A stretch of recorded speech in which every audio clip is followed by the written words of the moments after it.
Hello दोस्तों, नमस्कार। जैसा कि आप देख रहे हैं, ये आपके 10th क्लास का फिजिक्स का क्वेश्चन है ना। परावर्तन के नियम से चैप्टर से क्वेश्चन है। गोलीय दर्पण माने एक साबित है, गोलीय दर्पण की फोकस दूरी और उसके वक्रता त्रिज्या में क्या संबंध है। क्वेश्चन 2 मार्क्स में भी पूछ सकता है, देख लीजिएगा। माने गोलीय दर्पण की फोकस दूरी, माने फोकस दूरी कहने का अर्थ हुआ एफ और वक्रता त्रिज्या मतलब कि आर, ये आर दोनों में क्या संबंध है। ठीक है, या क्वेश्चन ऐसे ही पूछ सकता है कि एफ बराबर r/2 सिद्ध करे और चाहे r बराबर 2f सिद्ध करे। माने ऐसे भी क्वेश्चन पूछ सकता है। तो ऐसे भी क्वेश्चन पूछेगा कि गोलीय दर्पण की फोकस दूरी वक्रता त्रिज्या की आधी होती है ना। इस तरह से भी पूछे क्या संबंध है, मतलब कि इस तरह से क्वेश्चन पूछ सकता है। ठीक है ना, कैसे भी क्वेश्चन पूछे और फोकस दूरी वक्रता त्रिज्या है तो आप क्या करना है, सबसे पहले एक फिगर पाड़ना है आपको। ठीक है, एक फिगर लिए अवतल दर्पण का। ठीक है, और अवतल दर्पण में M1 एक अवतल दर्पण है और इसमें PC क्या है, एक सबसे पहले एक फिगर पाड़ लेंगे। PC इसका मुख्य अक्ष है। ठीक है, और ये भी एक किरण है। ठीक है, और ये भी एक किरण है जो दर्पण से टकराने के बाद क्या होता है, फोकस F से होकर के गुजर रही है। ठीक है ना, और इसमें क्या है, आपतन कोण परावर्तन कोण के बराबर होता है, माने कोण I कोण R के बराबर होता है। ठीक है ना, देख पहले एक रचना माने एक फिगर बना लेंगे। फिगर बनाने के बाद उसके नीचे कुछ एक रचना, एक जो हम किए हैं वो रचना लिख देंगे। जैसे जैसे जो किए, पहले हम क्या पाने को फिगर बनाए थे, तो फिगर बनाने कर लिखेंगे कि माना कि एक अवतल दर्पण MN है, माने MN क्या है, एक अवतल दर्पण है ना। और जिसका ध्रुव क्या है, जिसका ध्रुव P है ना। और PC इसका मुख्य अक्ष है, PC इसका क्या है, मुख्य अक्ष है।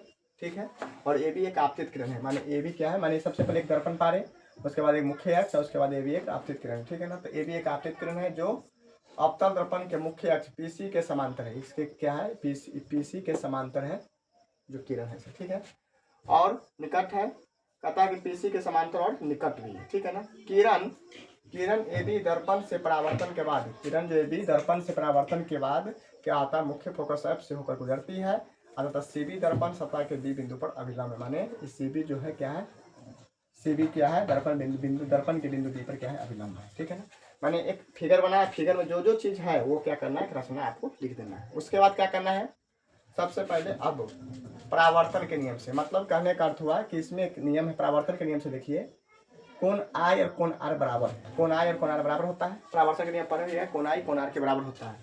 तो देखो देखिए इसमें A कोण AB और C, तो कोण ABC बराबर हुआ कौन किसके, इसके बराबर होगा, तो CBF। ठीक है, एक हो गया परावर्तन के नियम से।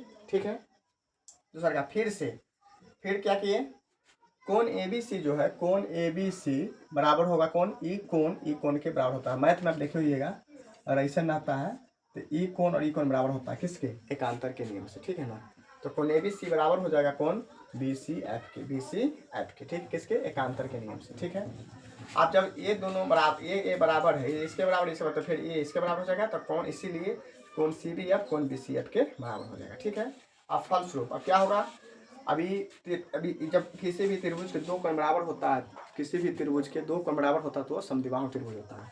तो इसका ये कोण और ये कोण क्या है, आपस में बराबर है, तो इसलिए ये त्रिभुज BCF क्या होगा, एक समद्विबाहु त्रिभुज होगा। तो त्रिभुज BCF एक समद्विबाहु त्रिभुज हो गया। ठीक है, अब अतः BF माने कि BF माने जब समद्विबाहु त्रिभुज है, जब दो कोण बराबर तो इसका दो भुजा आपस में बराबर होगा, तो BF CF के बराबर है, माने FC के बराबर है BF। ई भुजा और ये भुजा आपस में क्या हो गया, बराबर हो गया। ठीक है, BF PFC के बाद समद्विबाहु त्रिभुज की भुजा होने के कारण, क्या बराबर हुआ, तो समद्विबाहु भुजा करना होने के कारण। ठीक है, आप कहता है यदि मानी तो भाई समांतर है और काफी निकट है, तो मान लीजिए कि बहुत काफी निकट है, तो क्या होगा, B P के बहुत निकट हो, तो जो B है P के, मान लीजिए B P के बहुत निकट हो, ठीक है ना, तो क्या हो जाएगा, PF बराबर BF हो जाएगा, माने BF बराबर PF, माने BF PF के, माने ये भुजा जो होगा इसके बराबर हो जाएगा। ठीक है, तो इसलिए PF, जैसे BF PF के बराबर होगा तो क्या हो जाएगा, PF FC के बराबर हो जाएगा इस नियम से, है ना।